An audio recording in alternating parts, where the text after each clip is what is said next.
episode 30, so you should take a selfie of yourself right now for episode 30, please. What are you doing with your hands? I'm doing a piece. Should I not piece?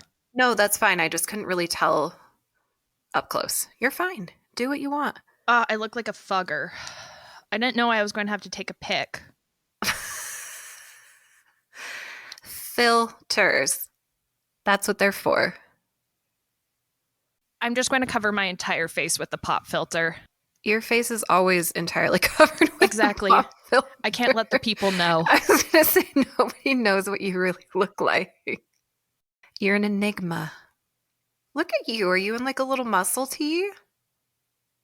A tank top? It's just a little tanky top, yeah. A little tank top. Dorbs.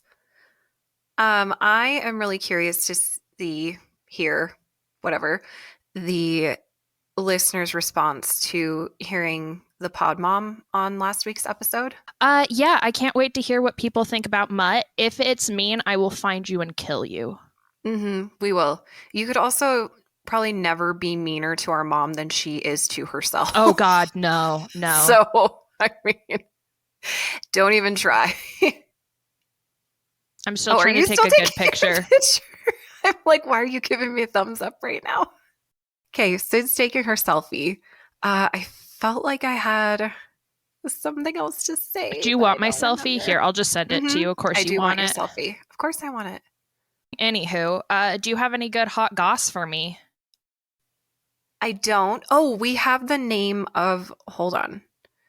We do have the name of that QVC host from last week. The legend. The legend.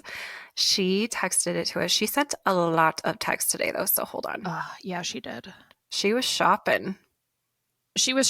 And then also she had to be mean to herself. So that was like a whole thread of texts of her, like, not really even talking to us, just criticizing herself. Aloud. Just like putting that in group text. Why did she just send us Steve? Oh, I'll look at it later. Let's see. Because it's Steve from Blue's Clues. Oh, is it about... I don't know what it's about yet, but that's who it is. Okay. Oh, she got embarrassed at Dollar Tree because she didn't have her earbuds connected, and the line that came out of her phone was, "This is better than an orgasm." And it might happen again. Let's go 2 for 2. Let's keep doing it. Oh, okay. Mary Beth Rowe. Apparently she was also Miss Minnesota. Get it, Mary Beth. Go, Mary Beth. And then a bunch of self-deprecating comments. It's not even self-deprecation. It's just straight up self-abuse. Yeah, you're right. Mom, knock it off. Mom could never have a podcast because she would just... Like, I either just don't listen to us, or I'm like editing it once, like, that's enough. I was here for it. I lived it. And I'm just kind of used to being like, God, that I phrased that stupid, and I just move on. Yeah, I don't know what it is about this. Maybe because I still feel a little bit like I have what's the thing the superheroes have? A secret identity. Complexes? Oh. No, a secret identity, because not many people know about this podcast. Not many people, like, in the place that I live in, as far as I know. So I feel like I'm not as hard on myself because of that. Do you know what I mean? Because it sort of feels like I'm almost like playing somebody else, like I am somebody else. Even though I'm being myself? Yeah, no, I get it. I think it's part of why we have shared some really weird and traumatic shit with each other, is that it's freeing. It's like you come in here and nothing matters and everything matters. It's like therapy. And even though I know it's being released out into the world and I know strangers are listening, I'm like, I don't even care if strangers are listening.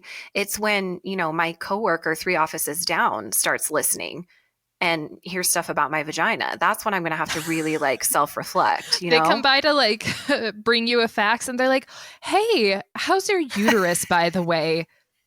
They're like, hey, I think this actually counts as an HR violation. Like, I know you didn't tell me at work, but I listened at work and it I feels feel like the my same ears thing. feel violated. Yeah. So I'm going to go ahead and report you. Yeah, I think it's funny because my coworkers know, they don't know the name of it. Well, like maybe like one or two of them. Okay, a former coworker knows, a friend of mine. Shout out to Reed Okay. and Stacy. Whoop, But they whoop. haven't listened, and that's totally fine. Sure. Oh my God, Get it? Daniel, wake up, you bitch. So Daniel only listens to sports podcasts, but he's subscribed to Daniel. this. He's subscribed to this because he's a Okay. good friend, and he used Oh. to fall asleep to his sports podcasts and then would wake up. And one time he did say something like, yeah, I just woke up and your sister was talking about her vagina. And he's like, it just woke me up. And then, no. so he was waking up every morning to the sound of our voices because we'd be saying weird shit. What a great way to wake up. Well, the funniest part was at some point he accused me of he was like, hey, why did you guys stop putting out podcasts? And I was like, what the hell? We missed like 1 week. And he's like, no, it's been like 2 months. And I was like, I think you've just acclimated to our voices and you're sleeping through it now. Like we're no longer waking you up. That's amazing. He's just subconsciously listening now. Yeah, just taking it all in. We're like those tapes that people use to try and quit smoking. Yeah, that don't work. We're like that. We also don't work to quit smoking. No, we don't work for anything. No. We won't cure not anything. Pay, nothing. We work for nothing. Literally. I think that one of the things I have learned and has worked in my advantage a lot, and sometimes I've been kind of a dick about it, is that most people really don't like confrontation. And if you just like kind of come at people, or if you're just like, why are you being fucking obnoxious about that? Like most people aren't going to respond, or they're just going to like be like, oh, you're right, I am being fucking obnoxious. So my thought is that I don't do that anymore. That was me in high school because I had a lot of anger and whatnot. Correct. Can confirm. But now I think that like if somebody listened and knows me, but not like well enough to be really close to me, I'm like, are they really going to come up to me or like jump into my inbox or text me and be like, oh, I can't believe you said this? I'm like, no, like most people don't have the guts to do that. Very true. And if they do, I'm just going to respond back. Like if somebody comes at you with 70%, always go to like 150% of whatever it is. So if they're like, why would you like, that was really, I can't believe you shared that. How embarrassing. I'll just be like, have you ever considered playing in the street? Get fucked. Good. Okay. Well, I'm going to let you handle any haters. How about that? I will. Okay. We talk about not playing characters. I do feel like, though, I lean into this. I feel like I need to be like, I haven't been arrested, just in case. Like, I don't just cause violence wherever I go. No, you don't. You just did talk about wanting to throw a brick at someone one time. It scared me retroactively. Man. I would have deserved it. She was wild. That one. I think we cut that story, too, because we were both like, that's a lot. Oh, shit. You're right. I did. No, keep this. I was like, you can keep this part in. Okay. There was just so much in that episode that by the time we got to the brick, I was like, you know what? I got to take this one out. Yeah, I think we've had enough. Yeah. All right. Well, what the fuck are we talking about? We're talking about Napoleon Dynamite today. Oh, that's going to be great because we aren't. Yeah, no, it's going to be great. I love that movie. I'm super excited. Okay. And it'll be fantastic because like after this episode comes out, we are going to be talking about something that's really upsetting. So, yep. Children's TV. Yep, we sure are. So, yeah, I thought we could use something funny. Plus, I wanted to watch the movie. So, two birds, one stone. See, okay, and this is the funny thing is like, I swear people are going to question like, are you guys really sisters? Yes, we are. I'm like, did you see this movie? I don't think we watched it together. Did we? No, I watched it with Muckaluk. Okay. I wasn't sure if you had seen it. So I was like, I wasn't sure. Shut up. Well. I like how you're like, people are going to question if we're sisters because this one movie, you can't remember if I saw it. No, but I feel like we do that all the time where I'll be like, did we see that together? And you're like, yeah, I was sitting right next to you for like 5 years when we watched that. That's just because that's just because I'm the littlest and you guys always forget about me. Like, Do you fucking remember when mom and dad were like, we're either going to go to Hawaii or Disneyland and we want your guys' input? And I was like, I need to think about it and stuff. And they're like, of course, we're not going to decide for like another month or something. And so I thought about it a lot. And then I went to tell them because I had really been like thinking through. And I was like, I just think that I know eventually I'm going to maybe grow out of amusement park. I don't know. I had this whole reasoning and I was like, I think we should do Disneyland. And they both just kind of looked at me and they're like, what? I was like, well, isn't that, just like about the trip? And they're like, oh, we already booked the tickets to Hawaii. Remember, I thought you and Riley both said you wanted to go to Hawaii. And I was like, no. And they're like, huh, we talked about it with, maybe it was just her. So they had checked in with you and then you guys all decide. The amount of times though that has happened. I'm not, here's the thing. I was fine either way. I'm not complaining. That would be the most like spoiled bullshit. It was the hilarity of that. Like they completely forgot that. I was like, I will be acting as her proxy. I am sure she wants to do whatever I would like to do, which is Hawaii. What was great is I was choosing between two fantastic things. Yes, it makes us sound so bougie. Yeah, but I meant it more in the like, it was just hilarious that they're like, oh, we bought didn't you already? Oh no, we checked with Riley. But they've done that too before where like, and I've talked to mom about this because she'll be like, well, I told Riley. And I'm like, okay. We're not the same person. Yeah. And then also too, our family is like, so like, we don't want to gossip. We do secretly, but like, if it's like, oh, mom told me this thing that's like kind of important. Well, I don't want to be the one to tell Riley because I don't want mom to think I'm gossiping, blah, blah, blah. Like we all kind of do that. And then inevitably we're like, well, what I thought so-and-so, I thought like mom would tell you, or like mom is often, or dad too. Oh my God. The times dad's like, well, I told Riley. And I'm like, we're different people and we live in different states. Yes. We don't even live near each other. So there's really no excuse there. Anyway, back to it. Back to Napoleon Dynamite, which is a 2004 MTV film, and it's only rated PG, so you can watch it with the whole family. It stars John Heder as Napoleon Dynamite. He didn't have a lot of other acting credits that I recognized. It looks like he did do a lot of animated character voices, including voicing a character named Avocado Joe in a VeggieTales episode. Oh, VeggieTales. Yeah. VeggieTales. And Sid, something that you might recognize, he was Napoleon Bonafrog in the 2014 Teenage Mutant Ninja Turtles series on Nickelodeon. Yes? Ooh, no? I that might have been, was that 2014? Shoot. That might, Is that I might too have been, late? Yeah, it might have been too late for my time. Okay. Well, he did that. But I appreciate the thought. I really tried. I saw Ninja Turtles and I was like, hell yeah. I do love them turts. I know you do. Pedro is played by Efren Ramirez. He is in a lot of other things, but my favorite credit to his name is playing, quote, Guy in Ashley Simpson's Boyfriend music video. Ooh, I'll have to rewatch. Guy. I meant to rewatch and didn't, so everybody pull that up right now. We'll give you a minute. The IMDb description for this movie is, quote, a listless and alienated teenager decides to help his new friend win the class presidency in their small Western high school while he must deal with his bizarre family life back home. What? No, maybe I shouldn't jump to this. I should wait until it's organic. Okay. I remember when that movie came out, I would have been in junior high. No, yeah, like 6th grade, I think. And sure. I just remember that God, well, now I'm like, I can't remember if he actually did this or he just talked about it. No, I think he did it. I think that Ty, like my best friend from childhood, went as him, quote unquote, as him for Halloween to school and just put tater tots in his pocket and ate tater tots out of his pocket. That's the right way to do it. Well, I think so many people were either Napoleon or Pedro for Halloween for like the next couple years.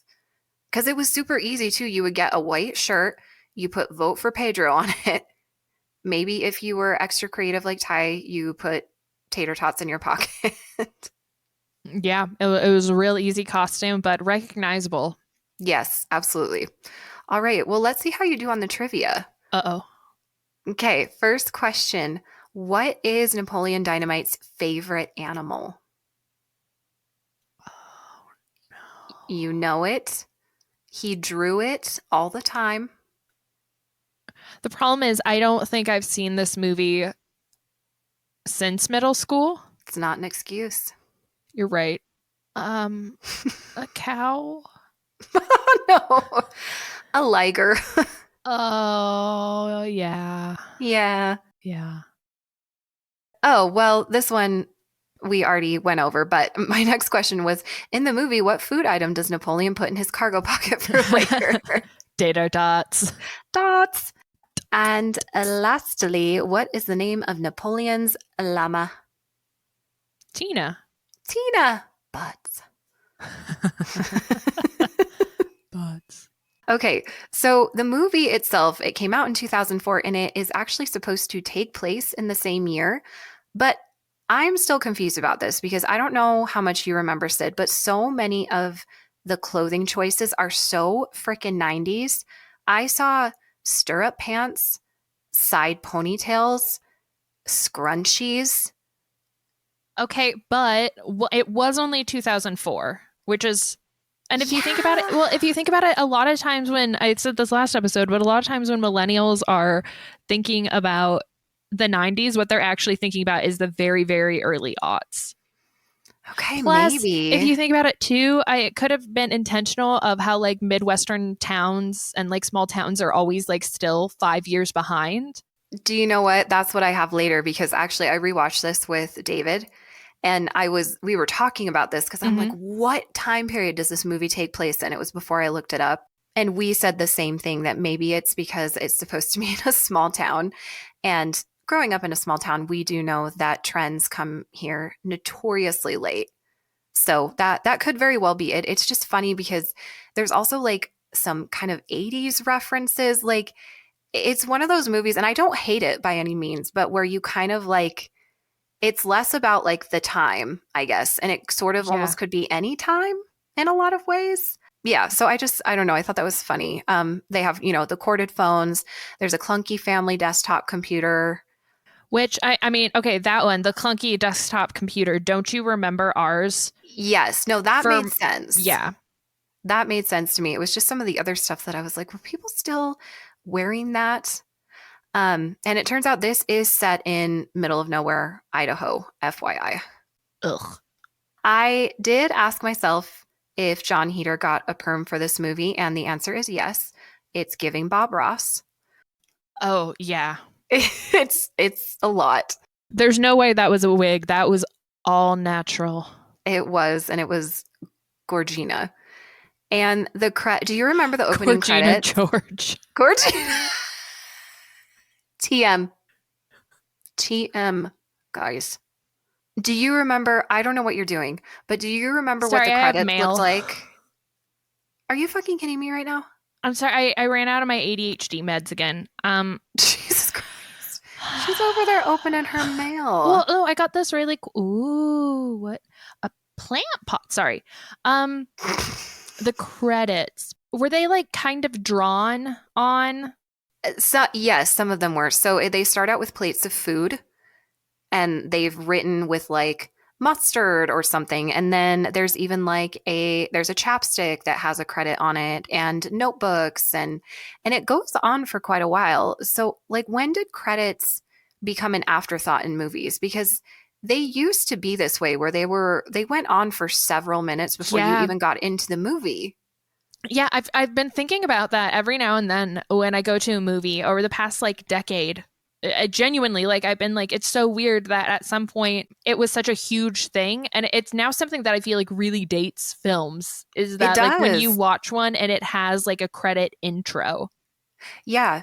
Even like the old Disney cartoons, they spent Yeah. like 10 minutes at the top.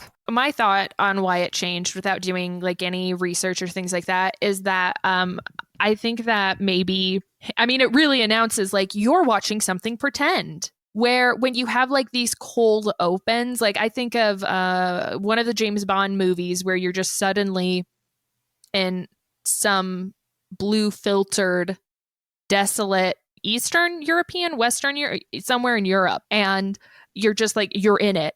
That's kind of why I think that maybe they went away. Is that like one, it just kind of became a dated thing, and it just became more like you're right in it. Like cold opens became the thing. Do you think also it's because it takes so many more people with like technical effects and things like that that the credits would be like, because now at the end of a movie, even like especially animated films, those credits go on forever.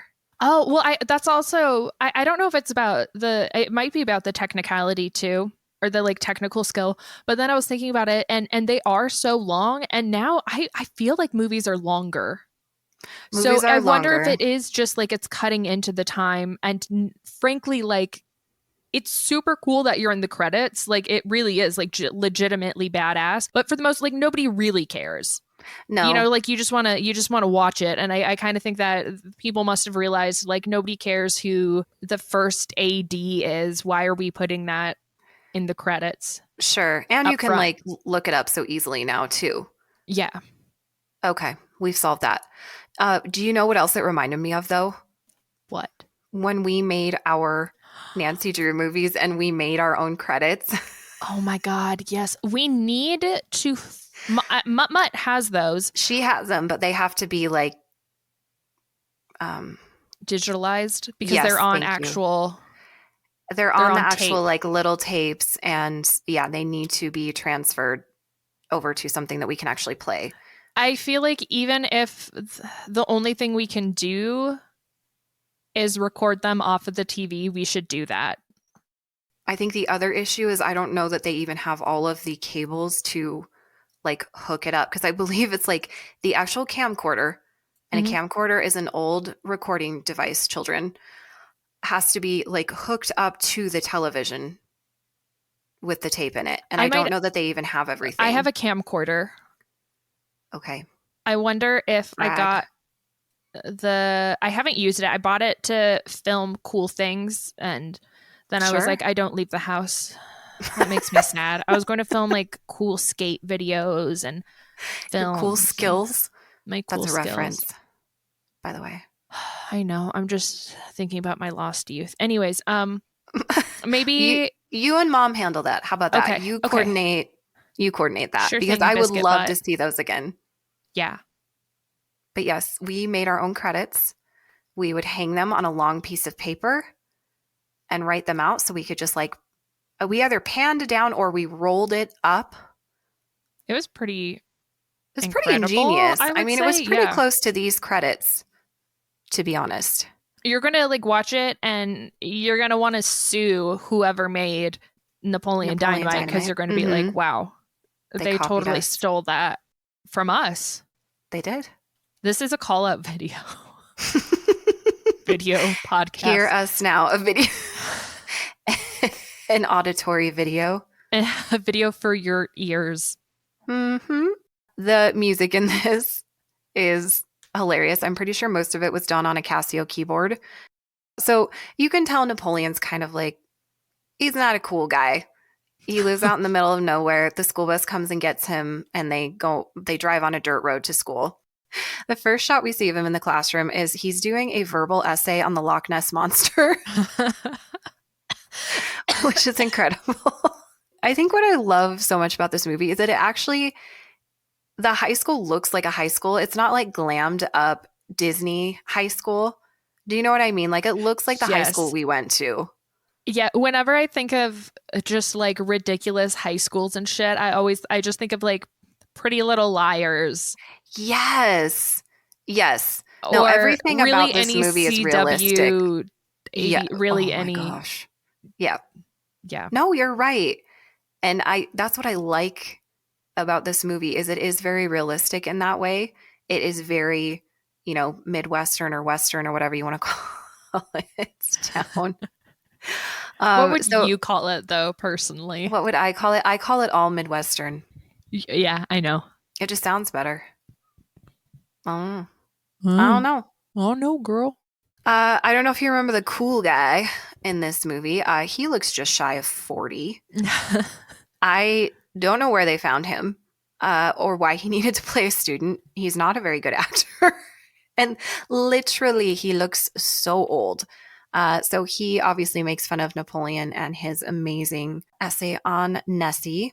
Just talk about Napoleon's home life. He lives with his grandma and his older brother, Kip, who I think is 32.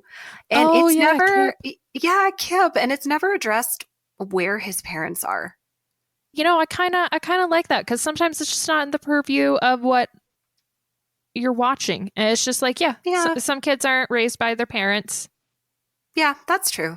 You're right. It doesn't really have anything else to do with the story, but it was something I noticed that they don't address that. And the house they live in feels very 70s. They have like stairs going from the kitchen down into the living room. You know what I mean? Oh, Almost like a yeah. sunken living room situation. And then that family desktop computer that I mentioned, we all had one. It was a shared device, usually in a shared space. Children. I'm just sorry. I was doing dial up. Yep, that was dial up, and you could not be on the phone and on the internet at the same time. We yelled at each other sometimes about that. Oh, all the time. Yeah. All the time. Be like, who's on the computer? I need to make a phone call. We're like, who's on the phone? I have to send a fax. About my kid business. One of my first favorite lines in the movie comes up now where Napoleon's grandma tells him to make yourself a dang quesadilla. The quesadillas. This is bringing it back. I really need to watch this again. It gave me a lot of joy. I really enjoyed rewatching it. Now, Kip is the biggest user of the desktop computer because he is a chat room boy. And this is another one. I have 3 quotes in a row here. They all kind of happen like bang, bang, bang. He and Napoleon are fighting, and he tells Napoleon, Napoleon, don't be jealous that I've been chatting online with babes all day. Okay, that I do remember. He delivered that really well. He is so good. He has a little bit of a lisp. Like the way he talks, it's so funny. I can't really describe it. Now we're on Tina, the llama that they have. And Tina basically eats all of the family's leftovers, which I don't think is probably a llama's diet, but maybe. Yeah, we don't have llamas, so we shouldn't speak for them or about You know them. what? You're right. You're right. I'm not llama educated. So Napoleon goes to feed her some dinner, and this is my. I think you already said this at the top, but Tina, you fat lard, come eat some dinner. One of my absolute favorite things in the world is animals with people names. Yes, Tina is a great hmm llama name. I always thought it'd be really hilarious for when I thought about writing like web series and stuff like that. I wanted to make a character who had a cat named Seth because I just right, That's so funny. right. Like the dog named Kevin in the proposal. Exactly, because it has to be. It can't. There's some names like Maggie is used as a dog name often, but I just Yeah. love like Ethel. Isn't that funny though that some people names you're like, yeah, that's a dog name too. And others were like, that is so fucking ridiculous. Like what Yeah. makes a name a people name or a dog name or both? What is it? Where's the line? I feel like the line is often does it end in an IE? You know it. You just know it in your heart. hmm Also like porn, which Yes. is a throwback to last episode. Yes, it is. So this next scene is great because they have the TV on. And do you remember Rex Kwando? No. Oh, but that name sounds familiar. You would remember if you saw it. So it's the guy who runs the Taekwondo studio and he has a commercial. Yes, with the flag pants. Yes. Yes. Yes. And I recognized him. We were just talking about him actually. He played the neighbor in Office Space. Oh. Yeah, Oh yeah. that guy. Love him. So he is advertising his Rex Kwando classes. He is fucking Like wild. typo. Yeah. And Kip decides that like he needs to go to this, but they don't have a vehicle. So the way they get around is Napoleon pulls Kip, who wears his roller skates, on his bike. Once when one of my girlfriends at the time was training to get back in shape, she had been like an athlete for her whole life and like part of college, and then she wasn't. So she was like trying to get back into shape. And I went on my longboard and she tied a jump rope around her waist, and then I held onto the jump rope and she ran and pulled me around town. That's basically what they were doing. Yeah. Yeah, you get looks. I'm sure you do. As you might assume, Rex Kwando does not work out. Kip says it's a big ripoff. They head back home.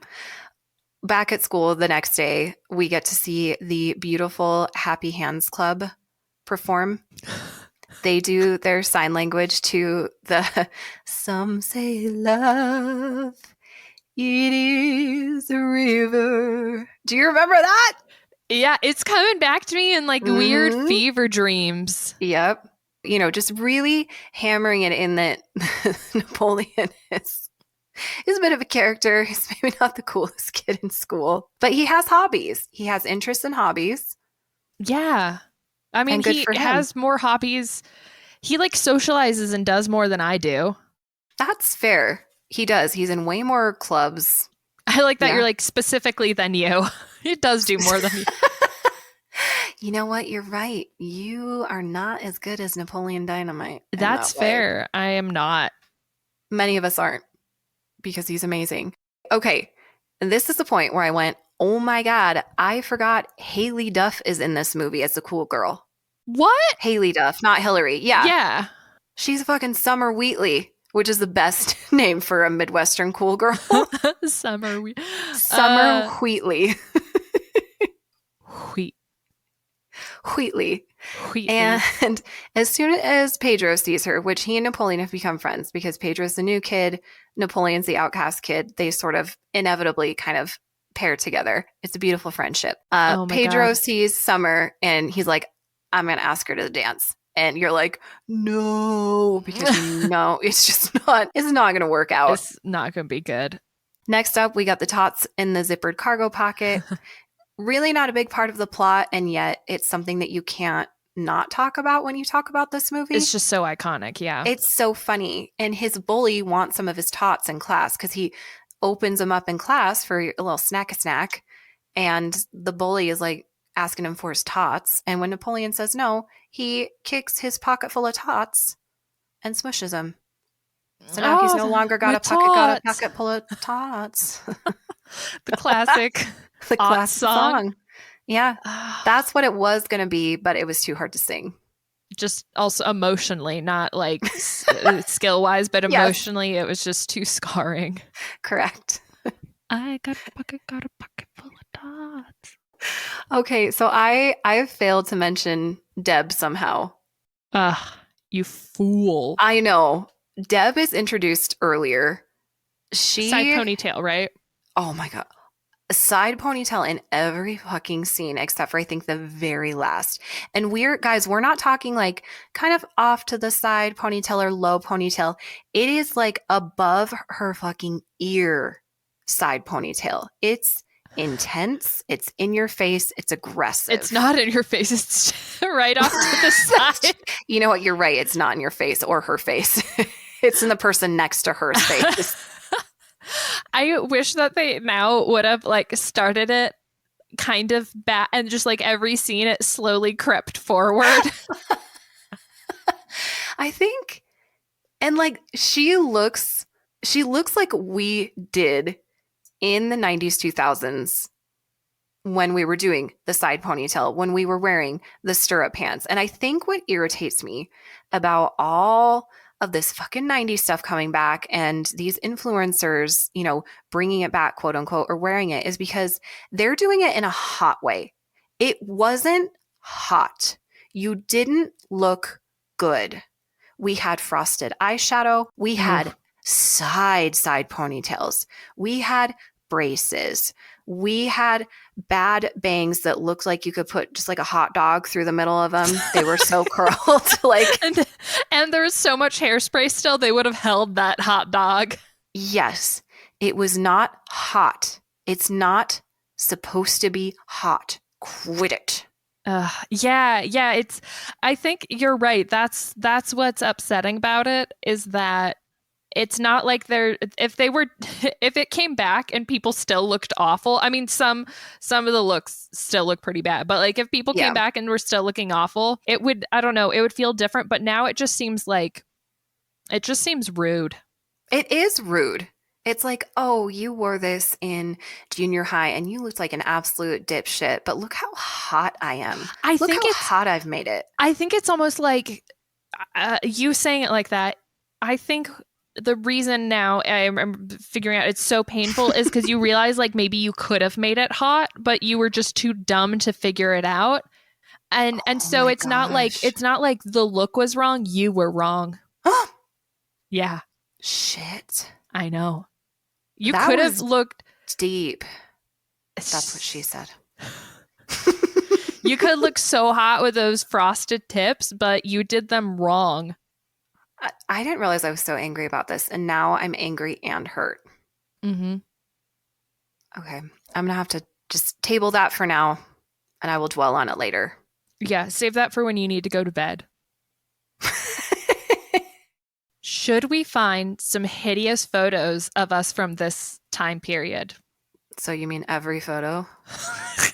Every fucking photo? What about the photo I found of you with your bangs up to here? If you find an equally hideous, and we have to put them, Deal. But also, I feel like we need to have them in one photo together, because I don't want the option of somebody not continuing to swipe to see both of us ugly. Okay, I can put them together. Do you know what Mom said about that photo, though, when I showed it to her? Very accusingly, like, what the fuck is this? What did you do to my baby sister? She goes, oh, it looks like she's in some sort of cult. Mom! I was like, what, a bang cult? I'm like, well, you did it to her. She's like, oh my gosh. She goes, I don't remember them being that short. Like, well, here it is. Here's proof. Wanting to not have bangs, and Mom kept having me get them. She's like, well, guess what? For every time you say you don't want bangs, I'm going to cut them 1 inch shorter. Just to show you, you little shit. I have so many bad photos on my old MacBook. I wonder if I can charge it up. Okay, we'll both go through our photos. I know I have bad ones. I have some bad ones of you. I have buck teeth. I have buck teeth. I still do. They're just straighter. Oh God, that bangs photo though. So I am not. I wish you would have been there as I was going through these photo albums. It was when I was looking for that stupid fucking Sailor Moon one that you say exists, and I'm like, I've looked through 1,000 photos and there's nothing. But I did find that, and it made me feel a little bit better. I was like, oh God. Oh no, I need to look at it again. I definitely didn't save it. I have it in my phone. Fuck you. Okay. I was like, I'm going to need this. I'm going to have to pick one of you then. That's fine. Okay, hold on. I want to send it to you so you can look at it while we've been I found some old photos, and I think some of them might have been. Do you remember when you went through that phase where you would take Mom's digital camera and take like really sad selfies? Yeah. And you'd like sometimes like you would like make your mascara look like it was running, like you were crying. Yes, because I drew one for art class. Okay, but they weren't all being drawn. Can we be real? No, they weren't, but I was like, such a fucking emo. What the hell? Oh, I found it. No. You look haunted. I was by the last 2 inches of my bangs. Oh, I'm crying. Oh, God. Okay, I sent it, but the service is bad here. Do you see there's a literal tear rolling down? There should be. You're going to be...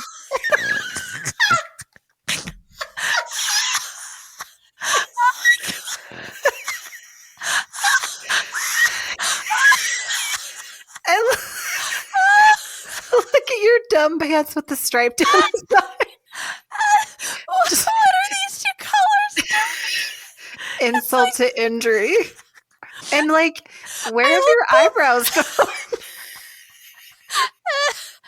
We decided to really elongate the forehead.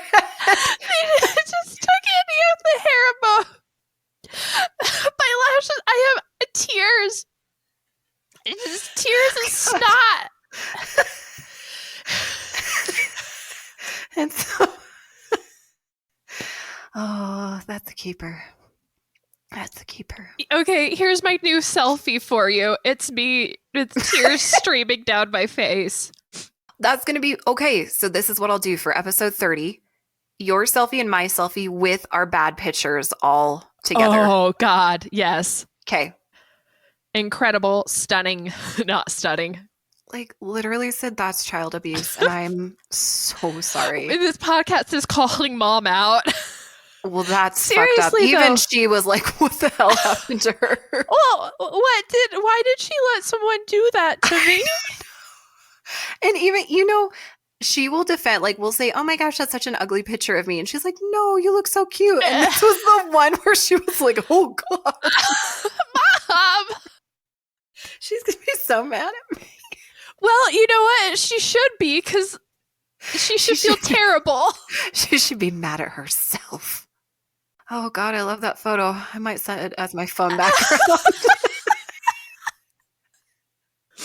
Somebody's like, oh, is that one of your kids? And you're like, God, no. No, I wouldn't keep it. You're like, I would sue whoever did this to my child, but that's only because I love them. Get rid of it. Ew, ew.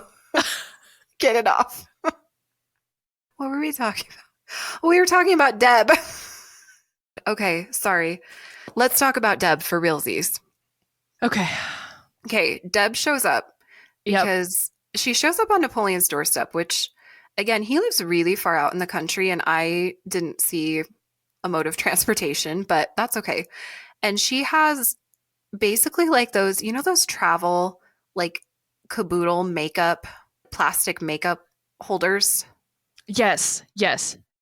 So she has like a tower of those. She's pushing it on like a dolly, and she is selling those little keychains we always used to make. You used to like weave them with the plastic. Okay. Oh, Yeah.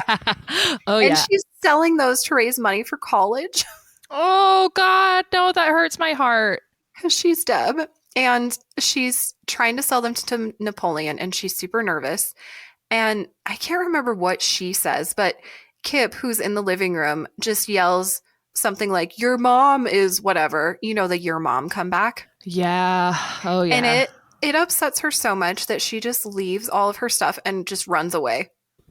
No, just runs. Deb.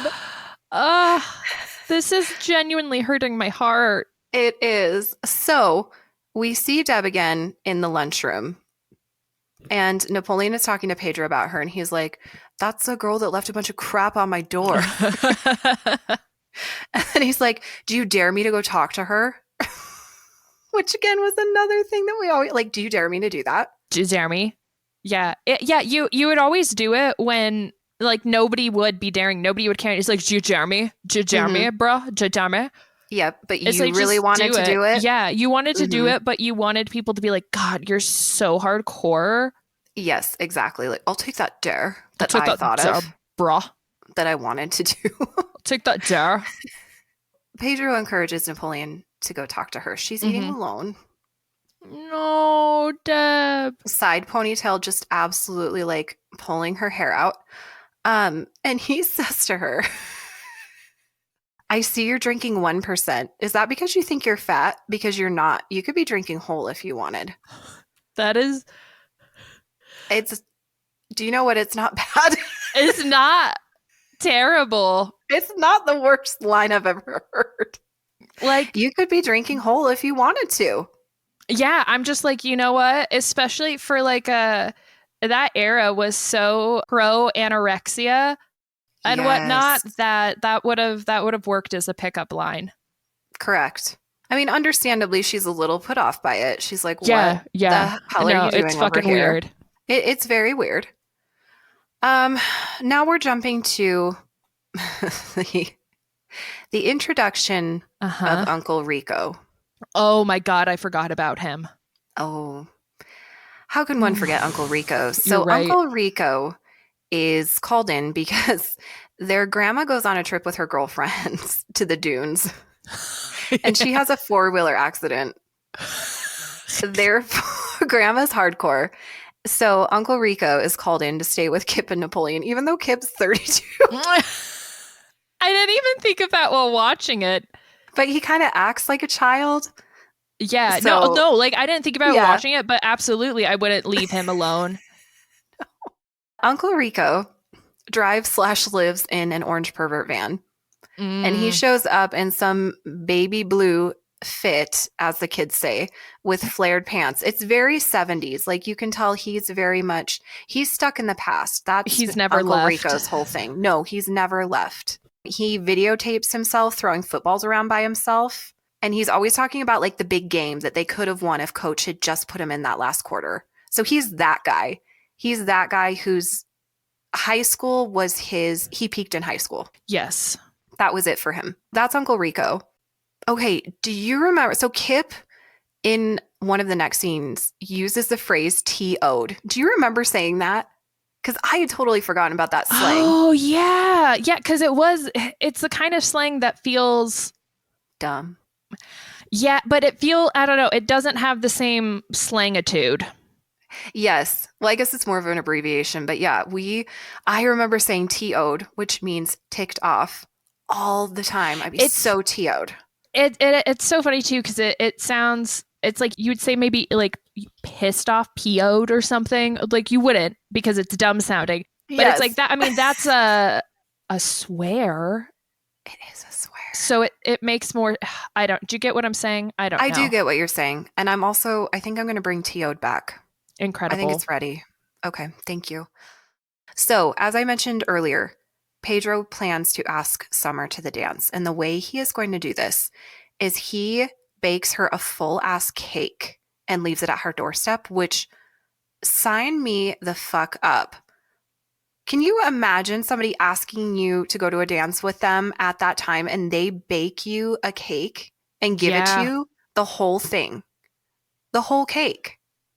I would just absolutely, like, absolutely marry him. What kind of cake? I mean, I would still be down either way, but I just can't remember. I think it was just like a white cake from what I remember.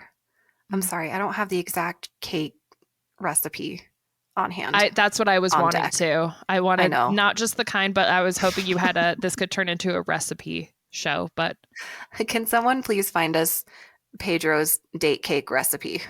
Thank you. All right. Uncle Rico and Kip start planning and scheming, and Uncle Rico gets him roped into his Tupperware MLM. Oh my God.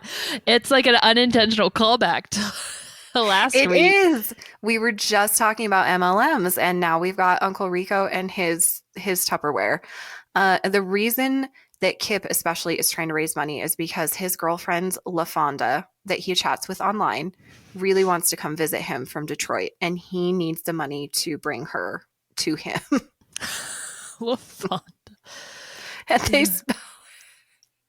they spell LaFonda L-A. Okay, fine. We're fine there. Mm-hmm.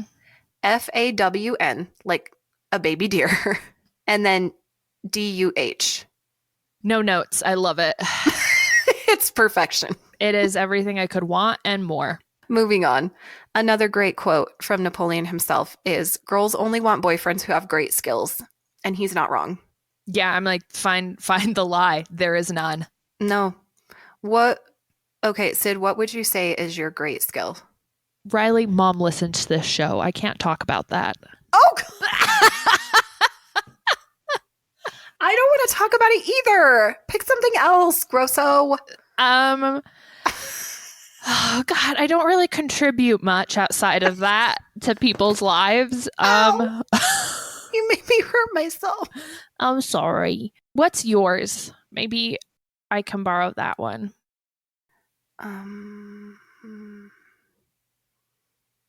I'm kind of creative in an Yeah, offbeat kind of way. I'll do that one too. You can't steal my special skill. Dibs. No, you can't have it. It's mine. My special skill is beating the crap out of annoying little sisters. How about that? Actually, it isn't. I could never really beat the crap out of you, even though you bit me all the time. All the time. All right. So Pedro, who is, like, he knows how to woo someone, right? We've seen this with the cake. Yeah. So Napoleon needs to ask someone to the dance, and Pedro suggests that Napoleon draw a picture of the girl that he wants to take to the dance and give it to her as a gift. Again, super thoughtful. Yeah. No, excellent. Right? Instead of just passing a note and being like, go to the dance with me. Tina, you fat lard. Oh, P.S. Summer said no. I mean, couldn't see that coming. She actually, God, and this is such a mean girl thing. She gives a note to Napoleon to give to Pedro because Pedro was out, and he unfolds it and just says no with like 3 exclamation points. Oh, that's mean. Yeah, it is really mean. For some reason, I guess Napoleon's trying to make money too, since Uncle Rico and Kip have their thing going on. He works an afternoon at a farm moving chickens into different cages. This made me really sad because I kind of remember this part, but not so much. And it literally is, you just see this like silo full of teeny tiny cages. All no. Yeah. No. Yep. No, it was bad. They were, yeah, they were not free range. So that was upsetting. And then he gets paid in change. After eating a lunch of raw egg in like a, yeah, it was gross. Salmonella. I think salmonella is a type of dinosaur. What is that from? It's one of those commercials about how kids are dumb or something. Oh, okay, fantastic. Napoleon ends up asking, fuck, what's her name? I think it's Trisha. Yeah, it's Trisha. Okay. Napoleon asks Trisha to the dance, and he does, in fact, draw a picture of her, and it is very bad. But her mom and Uncle Rico are kind of flirty because he was selling her some Tupperware. So since Napoleon like is his nephew, the mom is like, "You're going to the dance with him." So Trisha and her, yes, well, the Tupperware man's nephew. Yeah. Not the Tupperware man, because that would be creepy. That would be a different movie. Yeah. So poor Trisha has to go after getting that real creepy picture. Have you seen the trend though, where it's like you and your partner for a date, you have some wine or whatever alcohol you want, some dinner, and then you paint each other, but you don't get to see what the other person, like how they're painting you until the end, and then you one by one you just reveal it. It's so that funny. Sounds like divorce. Why would you do that? Isn't that hilarious? You and David should do it.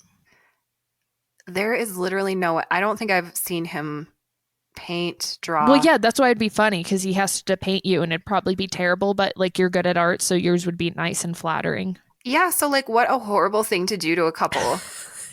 Because like even though I know he's not good at art, seeing what he tried to like paint of me would make me go, oh, so I guess you think I'm an ugly ass freak. No, we're not doing that. You're a coward, Obi. I know. Okay, so it's time for the dance. Napoleon finds his iconic brown suit for the dance on a female mannequin. Do you remember this scene? It's beautiful. Yeah. They're just standing in front of it, and he's like, it's amazing. And brown suits it's pretty 70s, right?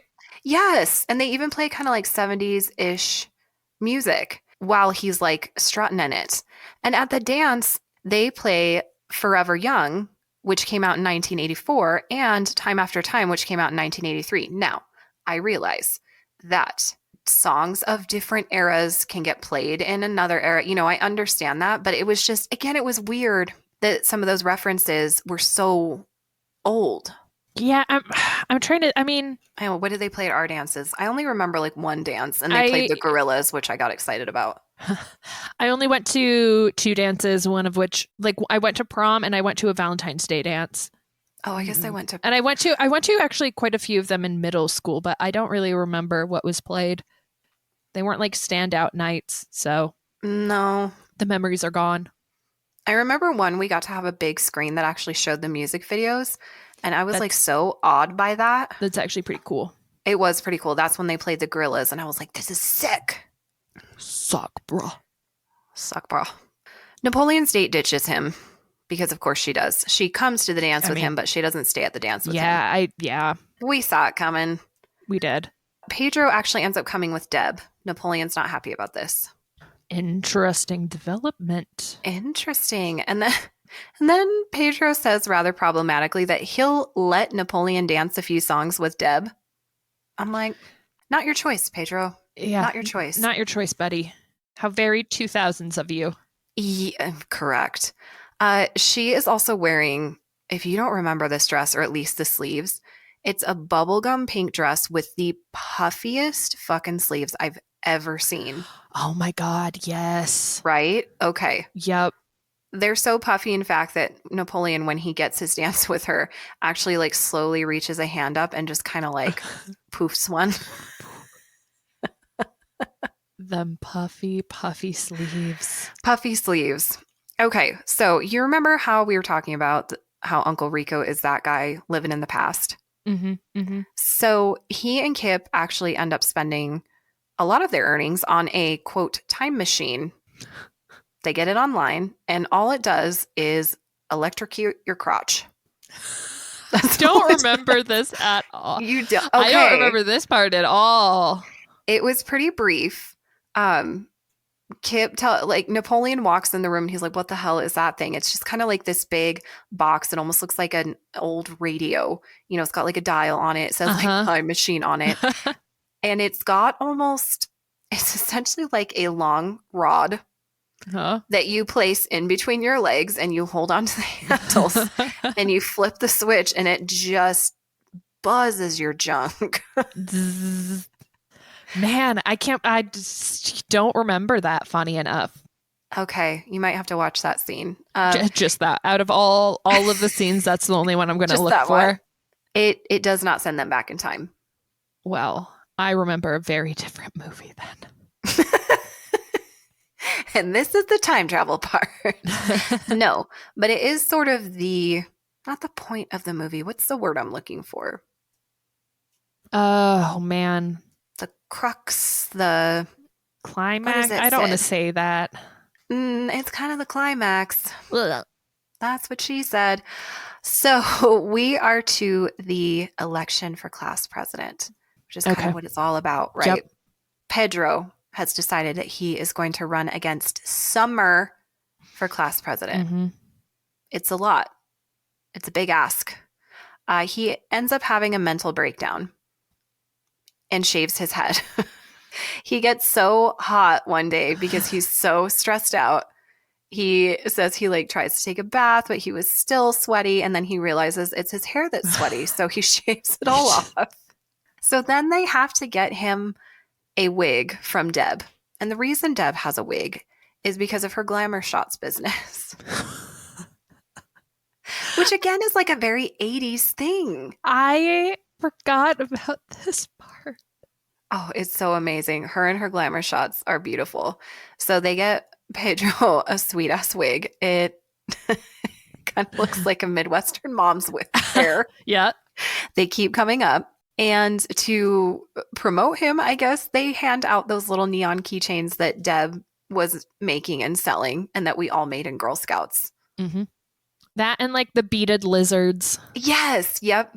I could never make them, but I still have some of the, the super tiny beaded lizards that you made. Yeah. Do you know I still have those? I could go grab them right now. Okay, but don't, because then you'll never come back because you forgot about me earlier. Yeah, I had fries. Sorry. Okay. I don't quite know how to transition into this. Uncle Rico is a real creep. And I mean, by his name and his lifestyle, it's not totally out of left field. But apparently the Tupperware business is not enough for old Rico. He starts hawking a Bust Must herbal breast enhancer. Ooh. And he decides that his clientele should be high school girls and their moms. Oh. I don't Yes. remember this part either. Oh, gosh. So Trisha and Summer, our cool girls, are walking home from school one day, and Uncle Rico pulls up in his orange van, mind you, and he gives them a flyer for the Bust Must No, no, herbal no, no, breast no, no. enhancer. It's actually originally he's like, will you give this to your mom for me? But then he says something to the effect of like, and if you girls think you need some, give me a call. Ew. So yes, PG. yeah, he gets real creepy real Ugh. fast. We are now to the election. We're to the speeches that each candidate has to give, why they're going to be a good president, blah, blah, blah. Summer gives her speech. It's very popular, girl. It's like there's going to be Bonnie Bell lip gloss in all of the girls' bathrooms and, blah, blah, blah. Promises she's not going to keep. She and her cheerleaders do a dance too. And this is like the only current reference. They do a dance to the Backstreet Boys Larger Than Life. And again, it was super accurate in the way that, like, I don't know what cheerleaders are like now, but the cheerleaders in our school really didn't know how to do much. They were would terrible. kind of spin. They Yeah, were okay, really bad, thank you. yeah. And that's exactly what these were like. And I feel like, again, in most, quote unquote high school movies, the cheer squad or whatever, they're like freaking Olympic gymnasts. And I'm like, it was never like that, at least in my high school, our high school. So I loved that. The popular girls at my high school did not do cheer. Like the cheer girls were not popular. And it's not like nobody was ever like walking around in their cheer uniforms either. No. Yeah, it wasn't like a badge of Like honor. the only time you would ever see people in any sort of uniform was like if they had a game right at like after school. Yes. Otherwise you were just in school clothes. Yeah. So that's again what I liked about this is they weren't good. Like they kind of spun, they kind of twirled a little bit and then they posed at the end and they were done. It was very accurate. Yeah. Ooh, I did skip ahead here. So one more creepy Uncle Rico thing is he's getting a glamour shot done. Mm-hmm. And he decides to come up behind Deb. Oh. And pull a Bust Must flyer out of his vest. So he literally has to unbutton his vest partway to pull the flyer out and give it to her. And then he tells her that Napoleon said she would be interested. Oh. Because he's a dick. Isn't that terrible? No. Yeah. Pepper spray him. Immediately. And the nail in his creep coffin? Bust Must creep coffin is that he finally tries to sell the herbal enhancement BS to Rex Kwon Do's wife and gets his ass kicked. Oh, okay. See, I remember that. I remember him getting beat up. Yep, that happened. That happened there. Okay, Good. so Summer and her cheerleaders do their little dance. Pedro gets super nervous again. He goes on stage. He does his speech very nervously, but he didn't realize they had to prepare a performance after. So this is when our guy Napoleon does his iconic dance. He's got his Walkman. Mm-hmm.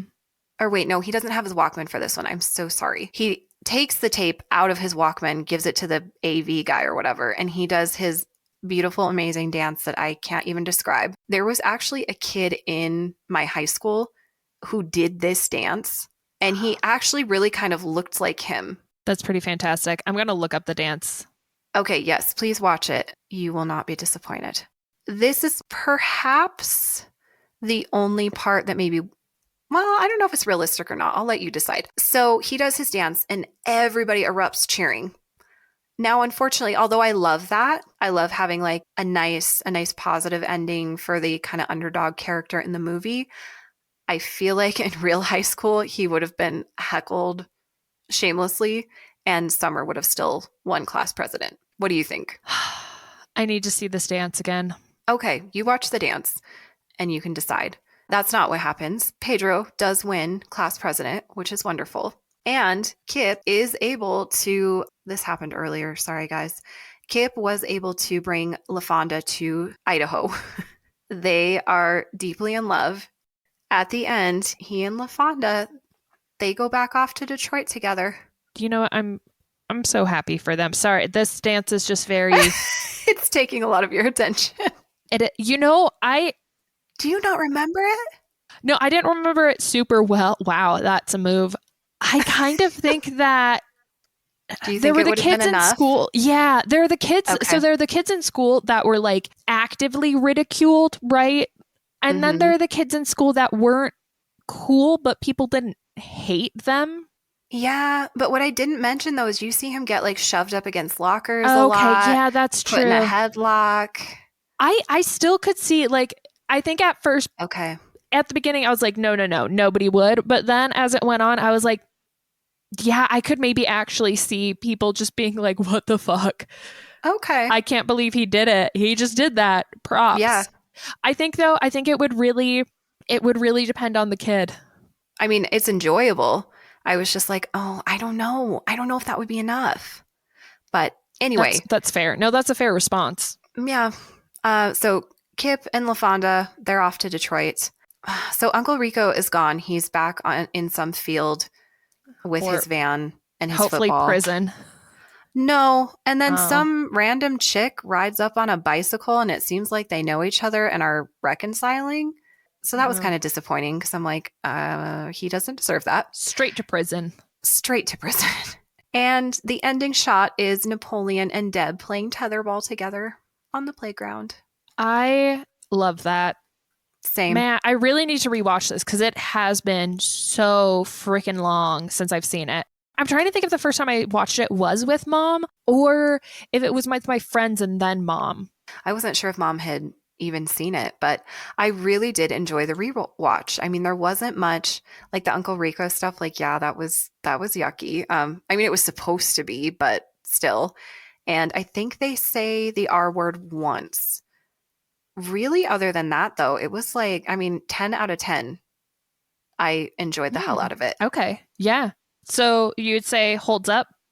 I would say it holds up. All right, we give it a holds up. If there are things we are missing, though, we would definitely love to hear why you're like, it doesn't hold up, you dumb hose. Don't say it like that, though, please, or you're going to start a fight with Sid. And she's ready. Look, I've been waiting for 20 years. Why 20? Those bangs happened at 10. No.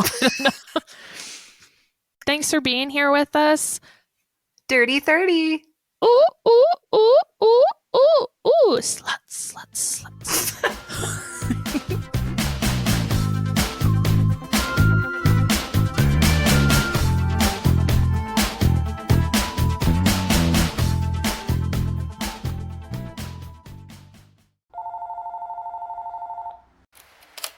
You've reached Sid And Riley. We can't come to the phone right now. So leave a message after the beep. Ruining Our Childhood was filmed in front of a live studio audience. Psych. But it is produced by us, Riley and Cassidy. With music by Joseph Tuna Medish. You can follow us on Instagram at Ruining Our Childhood Pod. Or send us an email at ruiningourchildhoodpod@gmail.com. Support the show through our Ko-fi account, ko-fi.com/Ruining Our Childhood Podcast. Later!